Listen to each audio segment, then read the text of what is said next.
কুল্লু নাফসিন যায়িকাতুল মাউত, সমস্ত আত্মা, সমস্ত প্রাণ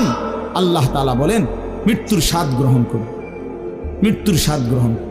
কুল ইন্নাল মাউতাল্লাযী তাফিররুনা মিনহু ফাইন্নাহু মুলাকীকুম, আল্লাহ তাআলা বলেন হে নবী আপনি বলে দেন, ও দুনিয়াবাসী, মৃত্যু থেকে তোমরা যেখানেই পলায়ন করো না কেন, মৃত্যু তোমাদের সাথে সেখানে গিয়েই নিজেই মোলাকাত করুন, সাক্ষাৎ করুন। তুমি ডাকতে হবে না, মৃত্যু নিজেই আসে, মৃত্যু নিজেই আসে। আইনামা তাকুনু ইউদরিকুমুল মাউতু ওয়ালাউ কুনতুম ফি বুরুজিম মুশাইয়াদা, আল্লাহ বলে তুমি যদি এমন একটা বিল্ডিং বানাও, ঘর বানাও, যে ঘরটা অনেক উঁচা, যে ঘরটার উপর দিয়া কেউ ভিতরে ঢুকতে পারবে না, যে ঘরটার মধ্যে একটা ছিদ্র নাই, একদম